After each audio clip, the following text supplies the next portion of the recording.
하나님은 은혜의 하나님이십니다. 할렐루야. 사울은 핍박자였습니다.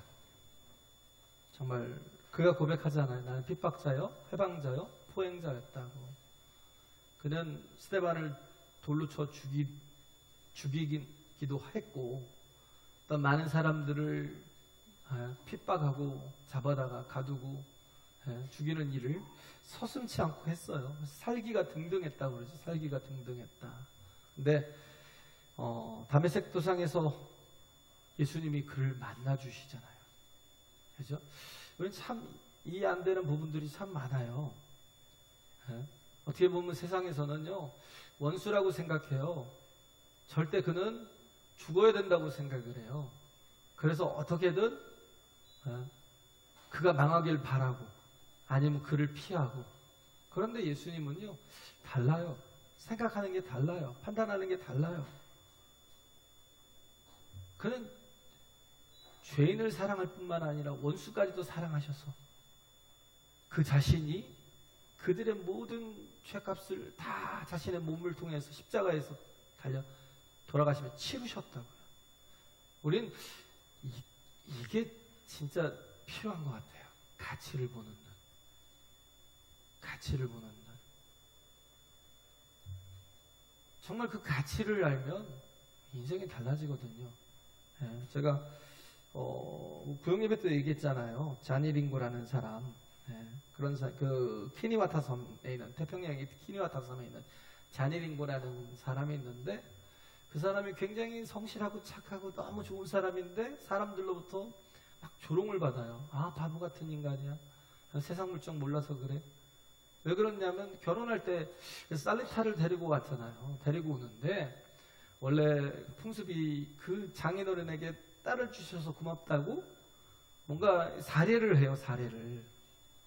근데 그때 사람들은 거의 뭐 많아야 2마리, 진짜 많아야 2마리, 아니면 정말 전설적인 존재들은 3마리, 4마리. 안 그러면 1마리도 좀 적진 않아요. 좀 부담이 많이 돼요. 근데 웬만하면 또 이제 고기로 그늘 달아가지고 이제 사례를 하기도 하는데, 이 자니 링고는 8마리를 갖다 장인어른에게 드린 거예요. 근데 살리타가 너무 평범한 여인이에요. 너무 평범한 자매예요. 예쁘지도 않아요. 그냥 너무 못생겼다는 그런 것도 아닌데 그냥 그래요. 그저 그래요. 그런데 8마리를 갖다 줬다라니까 미친놈이라고 다들 손가락질하는 거예요. 선교사님이 그 소식을 듣고는 이제 뭐 새로 오셨나 보죠. 선교사님이 이제 신방을 한번 하고 싶은 생각이 들었던 거예요. 그래서 자니 링고 집에 이제 신방 가겠다 하고 날짜를 맞춰갖고 이제 가셨는데, 아니 살리타가 맞으러 나왔는데 너무 예쁘고 우아하고 아름다운 거예요. 아니 분명히 조금 평범하고 그 좀 못생긴 거 간신히 면한 그 정도라고 생각을 했는데 너무 우아한 거예요. 막 눈도 정말 초롱초롱 밝게 빛나고요. 막 잔잔한 미소가 막 그렇게 그 품위가 있고요. 뭔가 그 기품이 막 그렇게 느껴지는 거예요. 그래서 물어봤다는 거예요. 자니 링고에게. 아니 어떻게 된 거지? 내가 듣기로는 이렇게 이렇지 않은데 어떻게 이런 거냐고 그러니까 자니 링고가 그 고백을 하는 거예요. 자기가 빨래터에서 여인들이 빨래하고 있는데 지나갔는데 여인들이 다 그 얘기를 하더라는 거예요. 나는 뭐 3마리나 받은 전설이야 막 이러고, 나는 2마리인데 그래도 나도 내가 그래도 이 섬에서 제일 예쁜 아가씨라고 생각하는데 2마리 받았어 우리 아버지가. 나는 1마리, 나는 뭐 고기 몇 근 혹은 뭐 뒷다리 하나, 이렇게 서로 얘기하니까 그 생각을 했던 거예요. 아, 내 아내가 빨래터에서 분명히 빨래를 할 텐데 어떻게 보면 수치나 조롱거리가 돼서는 안 되겠다 싶어서, 그래서 최고로 해줘야 되겠다. 그래서 논 팔고 밥 팔고 다 팔아가지고 장인어른에게 8마리를 선물한 거예요. 8마리를. 그게 그렇게 나중에는 자니 링고에게 조롱이 된 그런 것이었는데, 근데 이 살리타에게는 굉장한 이게 자기 가치가 돼버린 거예요. 전설이 3마리 4마리인데 이미 전설을 초월한 거예요. 나는 8마리짜리야. 그러니까 말도 품위가 있고요, 기품이 있고요, 뭐 생각하는 것도 달라지고요, 걸음걸이, 말하는 거, 또 이렇게 행동하는 모든 그 자체가 너무 우아하고 아름답게 바뀌더라는 거. 내 가치가 어떤지 아니까. 우리 가치가 어때요? 우리 가치가 왜 아직도 메오리 수준, 마당쇠 수준, 이걸 못 벗어나는 줄 아셔요? 내가 내 가치를 몰라요. 얼마나 큰 가치인가를 몰라요. 우린 나라는 한 사람의 존재의 가치가요, 하나님께서 어때요? 태초부터 나를 아셨대요. 할렐루야. 우리는 시간과 공간의 제약 속에 있으니까 이 말씀이 잘 모르잖아요. 도대체 시간과 공간 제약 속에서만 있는 그것도 잠깐 기껏해야 살아봐야 72호, 강건해야 80인데, 그런데 그런 인생이 하나님이 태초부터 나를 아셨어요. 내 이름을 아시고 나를 기억하시고 나를 위해서 어떻게 하셨어요? 아들 예수 그리스도를 2000년 전에 말씀이신 예수님을 육신을 입게 하셔서 이 땅에 오셔서 나를 위해서 대신 죽게 하셨어요. 내 가치가 어떤 가치예요? 내 가치가 하나님이 나를 사랑하시는 가치, 자녀됨. 할렐루야. 아니, 권력자의 자식만 돼도 별 짓을 다 하고 사는데 요즘 보면 우린 누구예요? 우린 하나님이 우리 아버지시라고요. 할렐루야. 우린 하나님의 형상으로 지음받았을 뿐만 아니라 또 타락하여 죄를 짓고 그래서 하나님으로부터 떨어져 나가고 그 죄로 인하여 사망이 온 존재인데, 하나님께서 그럼에도 불구하고 우리 사랑하셔서 우리 살리시려고 그 끔찍한 십자가의 아들 예수를 달아 죽게 하셨다니까. 나의 가치는요, 예수님의 가치예요. 나의 가치는요, 하나님께서 가장 귀하게 여기시는 가치라고요. 할렐루야. 그럼 이 가치를 알면 우린 세상 것 붙들고 살 시간이 없어요. 거기에 뭘 먹을지 입을지 마실지 그것에 염려하며 살 시간이 없어요. 그 육신의 정욕과 안목의 정욕과 이생의 자랑은 세상 사람들이 하는 것이고, 너는 니네 자랑은 니네들이 알아서 하고, 육신의 욕심을 채우든지 안목의 욕심을 채우든지 이생의 자랑, 그래서 그것들을 가지고 자랑거리로 삼고 그렇게 살다가 죽든지 그건 니들이 알아서 할 일이고, 우리는 가치가 달라. 우리 가치가 하나님이 최고로 사랑하는 그런 가치라고요. 할렐루야. 하나님이 천하 만물을 다 지으셨지만 우리가 보기에 뭐 광활하고 웅장하고 어마어마하지만 내가 아무것도 아닌 것 같고 내가 벌레 같은 존재인 것처럼 느껴지는데, 그건 아니요. 하나님이 나를 이 세상에서 가장 사랑하신다고요. 할렐루야. 이걸 모르면 우리는 하나님이 나를 부르신 그 부르심을 받았음에도 불구하고 계속 내가 육신에 속해 살아요. 육신의 스케줄에 바빠가지고요, 하나님 앞에 하나님을 아버지라고 막 만나는 시간 자체가 없어요. 미쳐요, 진짜. 기도하는 시간이 너무 아까워요. 그 시간에 텔레비 한 프로를 더 보고 말씀. 왜 그래요? 가치를 모르니까. 베드로가 예수님을 왜 부인했을까요? 두려워서? 진짜 두려워서 무서워서 예수님을 부인했을까요? 자기도 십자가 달릴까봐? 자기도 채찍에 맞을까봐? 자기도 고문을 당할까봐? 아니요. 베드로가 예수님을 부인하고 배신했던 거는 예수님이 그 십자가 지는 마지막 그 사역의 가치를 전혀 몰라서 그래요. 복음의 가치를 전혀 몰라서 그래요. 그 가치를 알았으면 베드로도 담대했겠죠. 왜? 사도행전을 보면 다 알잖아요. 복음의 가치를 알고는 뭐예요? 목숨을 더 이상 중요하게 여기지 않아요. 왜? 복음의 가치를 아니까. 이게 얼마나 큰 가치를 아니까. 거의 목숨을 걸고 왔잖아요. 뭐 핍박을 하든지 뭐 하든지 상관없어요. 죽이겠다고 협박해도 상관없어요. 12장에 보면 죽이려고 야고보를 또 목베어 죽이고 헤롯이 죽이고 베드로를 잡아서 가뒀는데도 불구하고 상관없어요. 그냥 편하게 주님 안에서 잠만 자요. 왜 그래요? 가치를 아니까. 그래서 우리는 내가 보고 들은 것을 전하지 않을 수 없어. 내가 하나님 앞에서 너희들의 말을 듣는 것이 옳은가? 내가 하나님의 말씀을 듣는 것이 옳은가? 그건 니들이 알아서 판단하고, 우리들은 내가 듣고 본 것을 전하지 않을 수 없다고. 그러고 나가서 또 전해요. 그렇게 핍박을 받거든. 왜? 가치를 아니까. 복음의 가치를 알면 우리가 지금 그걸 몰라요. 내가 다 아는 것 같죠? 성경을 다 아는 것 같죠? 아니, 머리만 커져 있어요 지금. 그러니까 뭐예요? 행동이 안 나오죠. 네? 그러니까 삶이 안 되죠. 내가 아는 건 뭐예요? 그냥 지식적인, 조금은 지식적인, 그런데도 불구하고 그 가치를 잘 몰라요. 예수님께서 내게 주신 이 영생의 가치를, 영원한 생명의 가치를. 그러니까 주일날 딱 나가면 땡이에요. 그게 제일 안타까워요. 여러분들이 온전한 하나님의 사람으로 변화돼서 또 누군가의 지도자로 서고요. 에?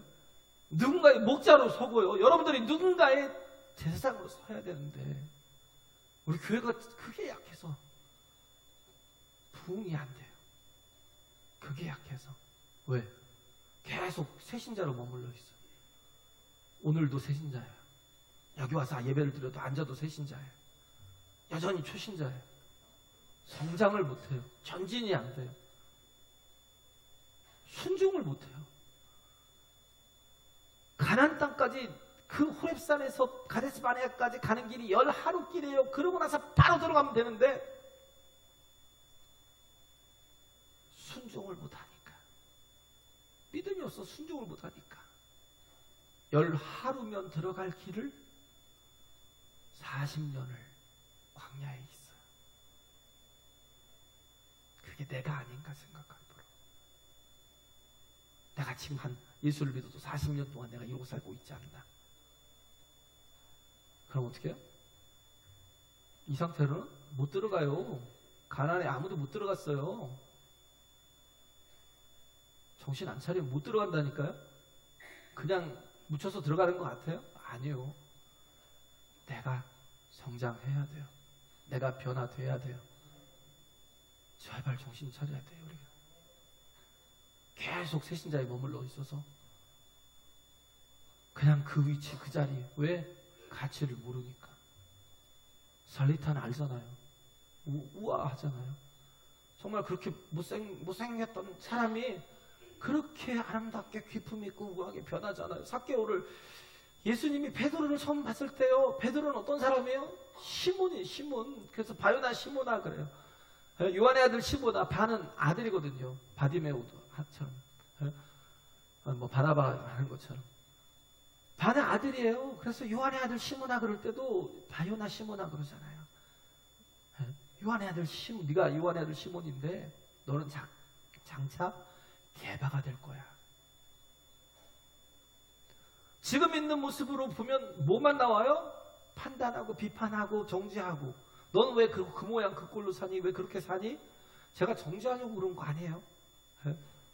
그냥 우리가 깨닫자라는 거죠. 저도 똑같은 인간이니까. 지금 있는 모습이 이 모습으로 끝날 게 아닌 걸 우리가 알잖아요. 할렐루야. 우리는 적어도 성장할 거고요. 적어도 변화될 거예요. 왜냐하면 하나님의 약속과 의지를 믿으니까. 할렐루야. 하나님의 약속과 의지를 믿으니까. 그러니까 뭘 봐요? 장차를 봐요. 지금의 시각을 가지고 보면 다 정죄하고 판단하고 뭔 그렇게 비판할 것이 많은지 막 입에 막 불평을 달고 살아. 누가 왜 이렇게 막 사람들이 이런지 모르겠다. 나도 그래요. 다 똑같아요. 불평할 게 아니고요. 지금 모습은 그러지만 장차 너는 개바가 될 거야. 넌 베드로가 될 거야. 너는 시몬이지만 짱돌이지만 장차 반석이 돼서 그 반석 위에 하나님의 교회가 세워질 거고 음부의 권세가 이기지 못할 정도로 강한 존재가 될 거야. 할렐루야. 그래서 예루살렘에 하나님의 교회가 세워질 때 베드로가 그 교회의 가장 중요한 틀이 되잖아요. 반석이 되잖아요. 할렐루야. 예? 그러니까 그렇게 주님을 저갈 때 그 여종 하나에 막 두려움을 느끼고 그 말 한마디에 두려움을 느끼고 왜? 가치를 모르니까. 그래서 배신하고 부인하고 어떻게 했어요? 욕하고 저주하고. 그런데 그가 부활하신 예수님을 만나고 그 안에 또 성령이 임하시니까 변화돼서 그가 나가서 전하잖아요. 똑같은 사람이었어요. 진짜 어부였고, 그죠? 학문 없는 범인이었고. 학문 없는 범인이 뭐예요? 그냥 일자 무식이에요. 그냥 학문 없는 범인이었고, 거기다 막 성격은 또 너무 급하고, 또 말하면 막 말을 해놓고도 책임도 못 지고 그런 사람이에요. 그런 사람인데도 불구하고 성령이 함께 하시고 정말 주님이 또 그를 통해서 잘하게 하시니까 하나님의 약속과 의지가 성취되니까 나가서 복음을 전하는데 하루에도 3,000명이 그 복음 앞에 깨져서 돌아와요. 왜? 그 복음의 가치를 아니까, 알고 전하니까 하루에도 3,000명이 회개하고 돌아와요. 할렐루야. 안진뱅이를 일으키고 나서 그리고 또 설교를 하는데 그때는 하루에 5,000이 돌아와요. 나중에는요. 핏방울 나오면서도 계속 전하니까 도대체 교회가 얼마나 많은지 수를 셀 수가 없어요. 감당이 안 돼요. 그렇게 바뀌어요. 우리는 그것만 보잖아요. 저렇게 왜 이렇게 맨날 조심만 하고 살지? 왜 저렇게 저렇게 조신앙밖에 못 갔지? 막 그런 판단하고 비판할 게 아니라 지금은 내 모습은 그래요. 근데 하나님의 약속과 의지가 있어요. 하나님이 일하신다고요. 할렐루야. 장차 우리가 어떤 존재로 바뀔지 몰라요. 베드로가 되고요. 삭개오가 어떤 존재였어요? 삭개오가 그는요 매국노였어요. 이완용 같은 매국노였어요. 오늘 매국노로 막 죽이려고 그러지 막. 그러나 또 뭐였어요? 매국노였고 도둑놈이었고 거기다 또 키가 너무 작아요. 40도 안, 아니 140도 안 되는 것 같아요. 키가 작아요. 그러니까 또 막 그 작은 키에 뭔 놈의 욕심이 그렇게 많은지 조롱을 당하고 그런데도 불구하고 예수님 어떻게 해요? 삭개오야 내려와. 그를 기뻐하잖아요. 지금의 모습은 막 책망하고 정죄하고 막 너는 저주받아서 죽을 거야 막 이렇게 해야 되는데 예수님이 어떻게 해요? 아니 내려와. 오늘 내가 너희 집에 거해야 되겠구나. 그래서 어떻게 해요? 삭개오가 감동을 받고 예수님의 영접하심을 보고 나 같은 영혼도 예수님이 상대해 주시고 친구 되어 주시고 나 같은 영혼도 하나님 주님이 위로해 주시고 이렇게 영접해 주시니까 너무 고마우니까 그에게 고백하잖아요. 내 재산을 다 팔아다가 죄송합니다. 맨날 다 판대. 팔아다가 내 재산을 팔아다가 절반을 가난한 자들에게 나눠주고 그리고 만약에 내가 네 것을 또 이렇게 도둑질하는 것이 있으면 속여 취한 게 있으면 내가 4배나 갚겠습니다. 4배를 갚겠대요. 주님이 바로 칭찬하잖아요. 이 집에 구원이 이르렀다고. 할렐루야. 이도 하나님의 자녀라고 아브라함의 자녀라고 칭찬하잖아. 뭘 보는 거예요? 장차를 보는 거예요? 가치를 보는 거예요? 우리는 원수로 본 그 사람을 예수님은 뭘로 봐요? 그래서 우리를 보내시는 이유가 뭐예요? 장차로 보니까. 그죠? 우린 가잖아요. 러시아에도 가고, 우린 또 중국에도 갔고, 저희 아버지는 또 중국에도 가시고, 또 어디에 인도에도 가시고, 우리 또 필리핀에 세부에 가고, 앞으로 또 뭔가 있으면 가겠죠. 전 다시 러시아 모스크바의 문이 열려서 다시 모스크바를 선교하러 갔으면 좋겠다는 생각이 좀 뭔가 변화가 좀 있어야 될 것 같아요. 왜? 우리가 그냥 단순하게 생각해 모든 게 다 원수로 생각돼요. 저런 죽일 놈들, 저런 망할 놈들. 그런데 하나님 보시면 뭐 어때요? 저들은 다 복음으로 변화될 영혼들, 잃어버린 자들. 할렐루야. 이게 필요하다고요. 우리에게 정말 복음의 가치를 알고 영혼의 가치를 알고 복음의 가치를 정말 알면 이 섬김이 달라요. 순종이 빨라요.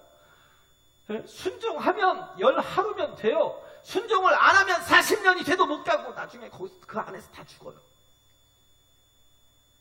순종하는 여호와 갈렙만 들어갔어요. 정신 차려야 돼. 장차가 있는 사람이 돼야죠. 할렐루야. 그 장차가 없으면 그냥 망하는 거예요. 네? 그잖아요. 그 장차가 없으면. 그래서 우리는 못 보면 보여달라고 그래요. 우리 인생은 광야 같거든요. 광야는 사막 같은 곳이잖아요. 우리 인생 자체가 그 광야라고 많이 비유하잖아요. 왜냐하면 광야에는 길이 없어요. 광야가 사막이에요. 사막. 그냥 이렇게 메마른 곳인데 사막도 조금 이렇게 이 미국 같은 그 라스베가스나 그런 이제 그런 쪽에 그런 쪽이 사막 이제 자꾸 애리조나나 네바다 같은 사막 그런데 조금 그래도 길도 있고 뭐 선인장도 잘하고 다 그래요. 근데 진짜 모래사막은요 길이 없어요. 길이 있어도 다 바람만 불면 다 사라져요. 우리가 광야 같은 인생을 사는데 문제는 뭐냐면 바람만 불면 길이 없어진다는 거. 뭔가 길이 있는 것 같은데 그래서 만난 것 같은데 길을 찾아서 잘 가는 것 같은데 나중에 보면 바람만 불면 정말 어려운 바 오면 갑자기 길이 다 사라져요. 없어요. 길이 없어요. 나중에 뭐만 남아요? 그냥 모래만 잔뜩 쌓여있어요. 그게 진짜 안타깝죠. 그렇기 때문에 우리가 기도해야 돼요. 우리 길이 두 가지래요. 하나는 말씀이 길이고 예수님이 길이고. 할렐루야. 시편 119편 105절에 그러잖아요. 주의 말씀은 내 발의 등이요 내 길의 빛이니이다. 또 예수님이 요한복음 14장 6절에 그러잖아요. 나는 길이요 진리요 생명이니. 예수님이 길이라고요. 우리가 길을 정말 모르겠거든 어떻게 해요? 구하라고요. 길을 좀 알게 해달라고. 길을 좀 찾게 해달라고. 구하라고요. 주님께 구하세요. 그럼 말씀을 통해서 듣게 해주셔요. 그러면 말씀이 내가 나아갈 길이 돼요. 할렐루야. 정말 예수님이 우리를 만나주셔요. 예수님을 만나면 어떻게 해요? 주님과 동행하면 내게 길이 돼요. 할렐루야. 그게 필요한 거예요. 여기 사울은 어떤 사람이었어요? 핍박자였어요. 단순하게 보면 이놈 정말 어떻게 보면 대적자였어요. 하나님과는 원수였고 그냥 죽어마땅한 존재였는데 그런데 예수님을 만나주셨고 또 예수님을 통해서 변화되었거든요. 다메섹에서 변화되었어요. 그리고 또 그가 예수님을 만나니까 어떻게 해요? 그가 하나님심을 알고 나니까 전도자가 되죠. 전도자가. 정말 귀한 전도자가 되잖아요. 그래서 여기서 보면 23절에 보면 여러 날이 지남에 유대인들이 사울 죽이기를 공모하더니 그래서 22절과 23절에는 약간의 시간의 갭이 있어요. 그러니까 여기서는 지금 누가가 사도행전을 기록했잖아요. 근데 여기서는 이 바울이 이 공백 기간을 여기서는 그냥 넘어간 거예요. 스킵하고 넘어갔어요. 근데 그래도 기록한 게 있잖아요. 여러 날이 지남에 그냥 이게 며칠이 지난 게 아니에요. 3년이 지난 거예요. 3년이. 3년을 바울이 어디 있었겠어요? 아라비아 광야에 가 있었어요. 주님께서 그리 보내신 거예요. 아라비아 광야에 가서 거기서 제자들이 3년 동안 정말 예수님을 따라다니면서 또 정말 제자로서의 모든 것들을 다 말씀을 듣고 경험하고 그러면서 예수님을 알았기 때문에 그래서 성령을 받고 나서 막 가서 복음을 전하는 게 폭발적이었잖아요. 바울도 이 시간이 필요했어요. 3년을 주님과 동행했어요. 3년을. 이 바울이 어떻게 갑자기 말씀에 막 능한 자가 됐어요? 그냥 구약을 잘 알아서? 아니요. 주님께서 3년 동안 동행하시면서 그곳에 계시면서 계속 말씀을 주신 거예요. 할렐루야. 깨닫게 하신 거예요. 그러니까 어떻게 해요? 신약 성경의 절반을 쓴 거예요. 성령께서 감동해 주셔서 그 23년의 시간을 갈라디아서 1장 15절 18절에 써 있잖아요. 예, 갈라디아서 1장 15절 18절에 보면 그러나 내 어머니의 태로부터 나를 택정하시고 은혜로 나를 부르신 이가 그 아들을 이방에 전하기 위하여 그를 내 속에 나타내시기를 기뻐하실 때 내가 곧 혈육과 의논하지 아니하고 또 나보다 먼저 사도된 자들을 만나려고 예루살렘으로 가지 아니하고 오직 아라비아로 갔다가, 예루살렘으로 사도들을 만나려고 예루살렘으로 가지 않고요, 아라비아로 갔다가 다시 다메섹으로 돌아갔노라 그랬어요. 아라비아로 갔다가 3년 동안 주님과 동행하면서 어떻게 했어요? 다시 거기서 다메섹으로 와서 복음을 전하다가 사람들이, 유대인들이 나를 죽인 다음을 듣고, 다메섹이 어디예요? 다마스커스. 그죠? 저 윗지방. 그러다 이제 그 위에서 이제 아라비아 사막으로 갔다가 다시 다메섹으로 왔다가, 그리고 이제 예루살렘으로 갔다가, 예루살렘의 핍박이 또 있으니까 유대인들을 또 죽이려 하니까 그 위로, 터키 지역이죠. 다소로, 자기 원래 고향으로 다시 또 그리 보내죠. 거기서부터 이때부터 사역이 이제 시작된 거예요. 그 이방인을 위한 사도로서의 사역을 시작하는. 바울의 모습이 그런 바울의 그 여정들이 그런 거예요. 다메섹에서 예수님을 만나고, 그리고 사막으로 갔다가 다시 다메섹으로 갔다가 거기서 또 제자들을 만나려고 예루살렘으로 갔다가 거기서 함께 유하다가 또 어떻게 했어요? 다시 이제 다소로 보내지는. 그래서 이제 또 이제 전도가, 이방인을 위한 전도가 이제 시작되는 그런 모습이 있어요. 그래서 다메섹으로 돌아갑니다. 그 후 3년 만에 내가 개발을 신방하려고 예루살렘에 올라가서 저와 함께 15일을 있었대요. 저 베드로와 함께 15일을 있었다는 거죠. 그래서 사울이 바울로 변화된 그런 삶이 있기 위해서는 이런 시간들이 필요했었다는, 예배의 시간이 있었고, 주님과의 만남의 시간이 필요했었고, 영적 훈련을 받는 시간이 있었고, 깊어지는 시간이 필요했다는 거예요. 할렐루야. 이 시간이 없었으면 그 모든 고난 속에서 쉽게 넘어졌겠죠. 근데 이 시간들을 통해서 오히려 예수님과 더 깊어진 그런 게 있었어요. 그래서 정말 이해할 수 없는 어마어마한 그 고난이 있고 막 갈등이 있고 힘든 일들이 그렇게 많은데도 불구하고 한두 가지만 닥쳐도 우리는 막 좌절하고 절망하는데 이는 끝까지. 그래요? 그곳에서 또 바울이 보았던 게 뭐냐면 13년에 내가 14년 전이라고 또 얘기하잖아요. 고린도 후서 12장에 보면 나오잖아요. 14년 전이면 어디예요? 거기 광야에 있을 때 주님께서 어떻게 해요? 삼층천까지 보여주셨다는 거. 바울은 뭘 봤어요? 자신이 돌아갈 곳을 본 거예요. 할렐루야. 그러니까 뭐 지체하지 않는 거예요. 뭐 죽기를 두려워하지 않는 거예요. 베드로와 똑같아요. 멈춤이 없어요. 누가 방해가 있어도 상관없어요. 뭐 가둬놔도 상관이 없어요. 이 막 전천후의 인생이라고 그랬잖아요. 주님을 알면요, 내가 이 성도로서의 가치를 알면, 정말 진정 알면 목숨 걸고 살 거려. 뭘 먹을까 입을까 마실까에 대한 염려 전혀 안 할 거려. 그건 그냥 살아요.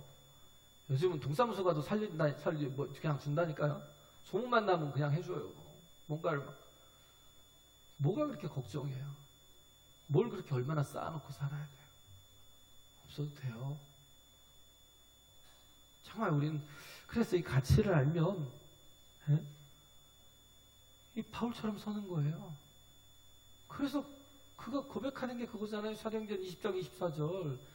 내가 주 예수께 받은 사명 곧 이 그리스도의 복음을 전하는 일을 마치려 하면은 나의 생명을 조금도 귀한 것으로 여기지 않겠다고. 할렐루야. 전혀 두려움이 없어요. 하나님이 보여주신 길이 있으니까. 우리가 자꾸 아직도 이렇게 새신자라고 불러드려야 되나요? 아직도 이 신앙의 초보 속에 있다면 기도하세요. 주님이 나의 길이 되어달라고. 할렐루야. 내가 말씀 속에서 변화되게 해달라고 기도하세요. 그래서 그 광야의 3년 시간이 준 변화가 뭐냐면 인식의 변화, 또 주목의 변화 두 가지가 있어요. 3년을 통해서 뭐가 변하나요? 제자들을 제자화시키면서 뭘 했을까요? 인식이 바뀐 거예요. 인식이. 또 뭘 바뀌어요? 주목하는 게. 예? 주목하는 게 바뀌는 거예요. 인식이라는 건 뭐냐면 삶에서 만나는 모든 것들을 네이밍하는 거예요. 내 삶에서 경험되는 모든 것들을 네이밍하는 거예요. 이름 짓는 거예요. 예? 하나님께서 새로운 인식을 주셨다는 거죠. 그래서 환란이 오면 세상 사람들은 환란이 오면 나쁜 거 이제 큰일 났어. 이제 너무 어려울 거야. 막 이렇게 절망해요. 세상 사람들은. 근데 바울은 그러지 않아요. 그죠? 이 시간들을 뭐예요? 고린도후서 4장 16절에 18절에 보면 우리의 잠시 받는 환란에 경한 것. 우리의 잠시 받는 환란에 경한 것. 가벼운 거래요. 별거 아니야. 그런 거예요. 예? 그리고 이 환란에 경한 것이 지극히 크고 영원한 영광에 중한 것, 무거운 것. 그렇죠? 이 가치 있는 것. 이것을 우리에게 이루게 한다는 것. 이 환란이 잠시 받는 가벼운 건데 이것이 어떤 걸 이룬다고요? 우리의 받을 그 영광의 그 중한 것, 영원한 영광의 중한 것, 그것을 이루게 만드신대요. 할렐루야.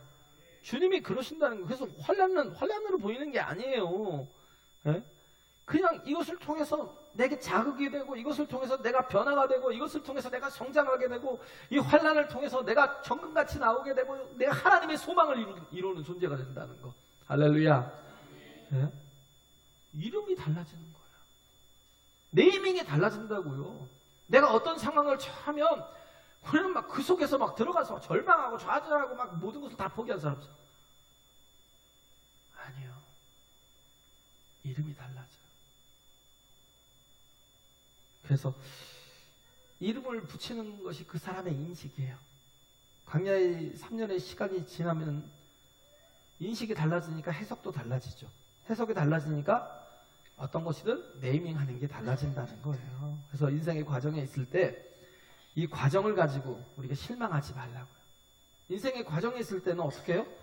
완공된 것이 아니니까 어때요? 막 공사 중에는 지저분하죠. 공사 중에 한번 보세요. 막 공사 중에는 지저분하고 막 여기저기 자재 널려 있고 막 허점도 보이고 부족함도 보이고 좀 위험하기도 하고 그래요. 근데 낙심해요? 아니요. 지금 공사 중이라고 딱 이름 딱 붙여 있으니까. 왜? 그게 다가 아니니까. 그걸 가지고 판단하지 않아요.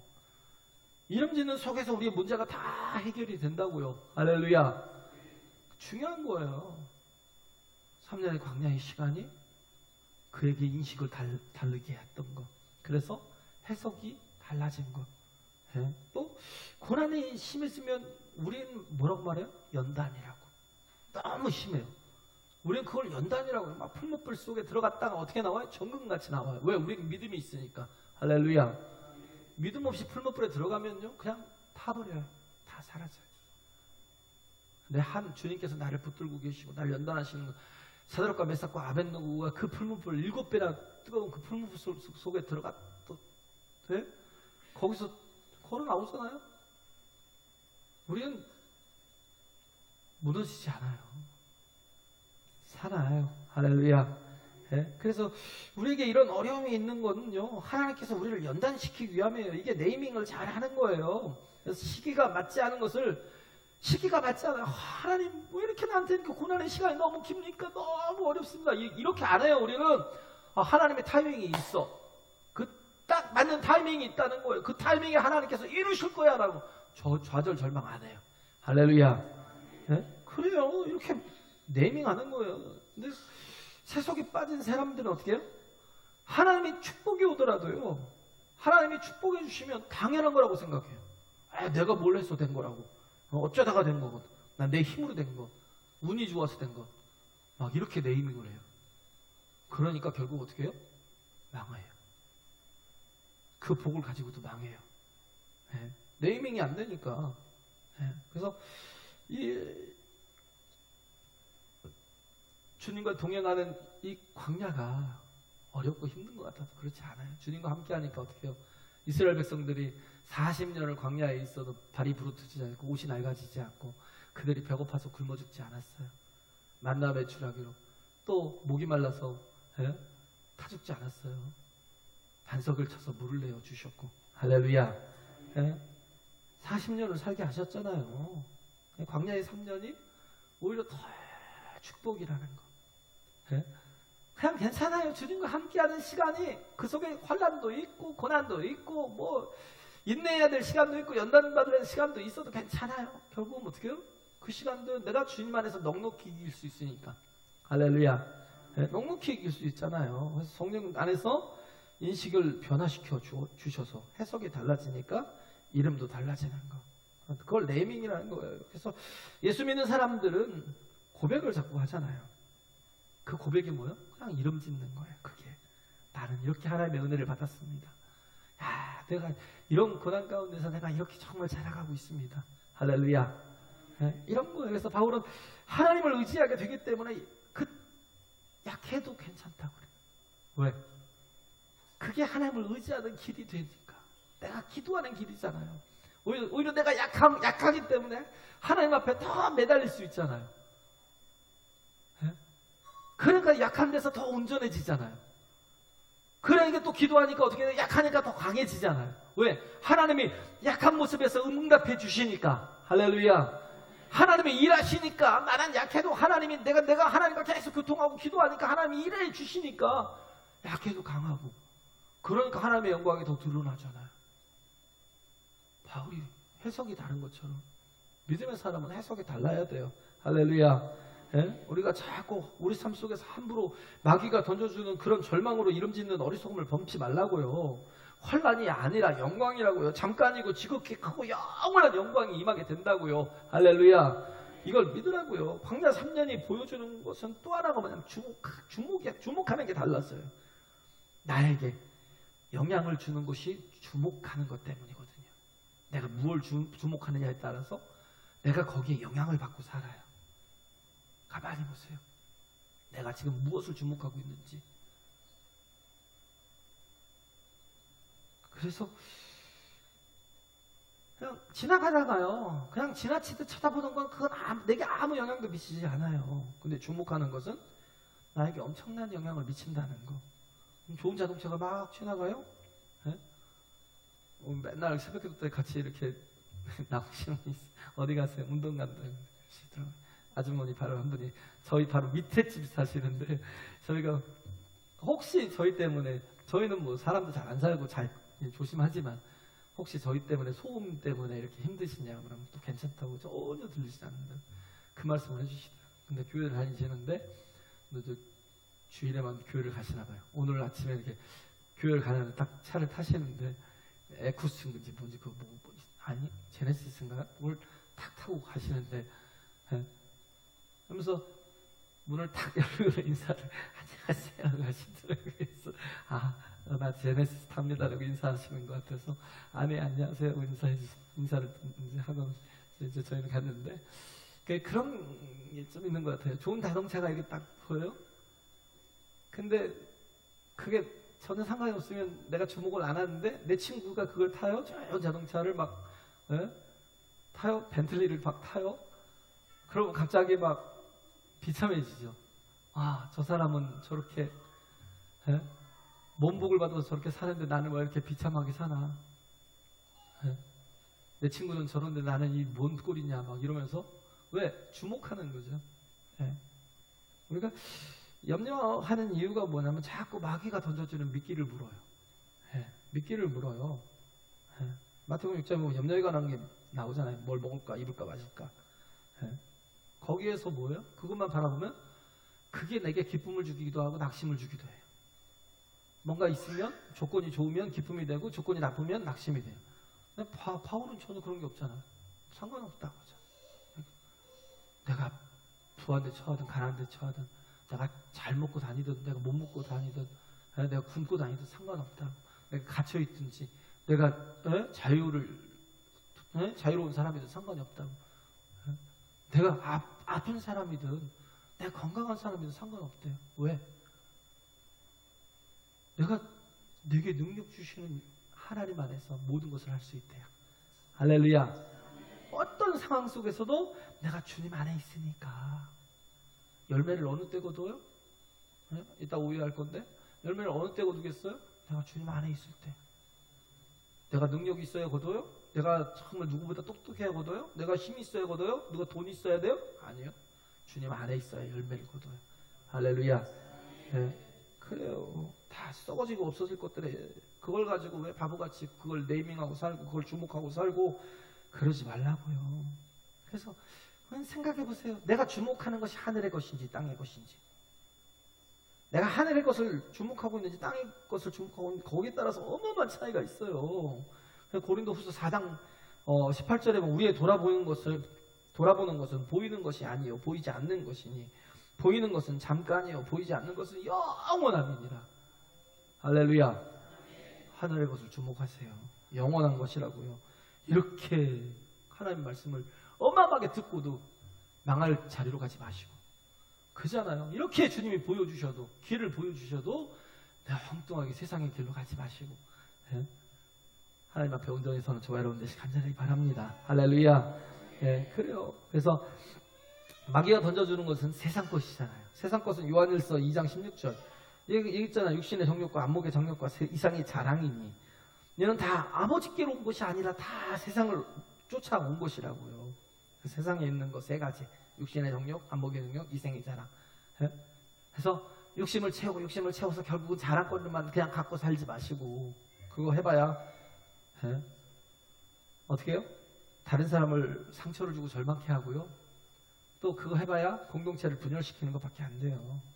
예? 우리가 정말 우리 인생을 헛된 인생으로 만들지 마세요. 할렐루야. 예? 내가 하늘의 것을, 하나님이 주시는 사명이 나에게 영향을 미치도록, 땅의 것이 영향을 주어서는 안 되도록 예? 그렇게 우리에게도 그런 시간들이 필요해요. 예? 무엇이 중요한지를 명확히 깨달아야 된다는 거. 그래서 이 3년의 의미가 인식의 전환, 주목하는 것에 대한 전환이었다라는 거. 그래서 빌립보 이 3장 13, 14절에 보면 그렇잖아요. 그가 목적이 바뀌고 해석이 바뀌었어요. 흔들림이 없고 언제나 이기잖아요. 형제들아, 나는 아직 내가 잡은 줄로 여기지 아니하고 오직 한 일, 즉 내가 한 일은요, 즉 뒤에 있는 것은 잊어버리고 앞에 있는 것을 잡으려고 표대를 향하여 그리스도 안에서 하나님이 위에서 부름의 상을 위하여 쫓아가노라. 우리가 그래야죠. 이것이 훈련받고 연단받은 삶의 결과가 돼야 돼요. 할렐루야. 예, 쓸데없는 것들은 다 사라지고 뭐만 보여? 표대만. 예, 정말 하나님이 주실 그 면류관만, 할렐루야. 예, 그것만 보여야 돼요. 그래서 바울은 정말 그 어떤 것에서 흔들림이 없었어요. 예, 그래서 정말 위대한 사도가 됐잖아요. 정말 그 어떤 것에도 두려움이 없는 거예요. 우리는 광야에서 깨지면 가루가 되잖아요. 가루는 자기 소리가 나지 않아요. 내 소리가 없어요. 기쁨이나 슬픔이나 자기 자랑이 전혀 없어요. 자기 자랑이. 그래서 가루가 되면 날카로운 것에 찔려도요, 아픔이 없어요. 덩어리니까 자꾸 아픈 거예요. 덩어리니까. 가루에다 칼질해봐야 인건비도 안 나와요. 예? 밀가루에다 망치질 해봐야 자기 얼굴에밖에 안 튀어요.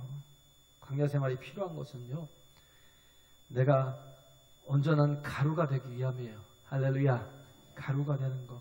그래서 가루가 되면 칼도 망치도 전혀 두렵지 않아요. 온전하게 서게 돼요. 주님이 말씀하시잖아요. 나는 토기장이요 너희는 진흙이니 그랬잖아요. 예, 우리가 진흙이에요. 진흙은 그릇으로 빚을 수 있는 최고의 재료가 뭐예요? 불순물들이 없는 가루예요. 그것을 물과 섞어가지고 예, 주님이 원하시는 모습으로 빚어갈 수 있도록, 할렐루야. 그렇게 세워져 갈 수 있도록 우리 자신이 이 바울에게 아라비아의 3년이 필요했던 것처럼 우리에게도 정말 변화가 필요합니다. 아름답게. 저는 여러분들이 지도자들이 되길 바라요. 여러분들이 진정한 목자가 되길 바라요. 여러분들이 제사장으로서 역할을 해주길 바라요. 그러면 교회는요, 제가 그런 좀 생각에 내가 세움을 잘못했나? 모세가 힘들 때 천부장, 백부장, 50부장, 10부장, 패장까지 다 세워서 왜? 자기 혼자 할 수 없으니까. 그 모세와 같은 마음으로 같이 하니까 200만이 움직이잖아요. 200만이. 우리가 해야 될 게 그거라는 거. 한 마음을 가지고 하나 돼서 우리가 하나님의 거룩한 뜻을 이루어 나가는 저와 여러분 되시길 간절히 바랍니다. 찬양하겠습니다.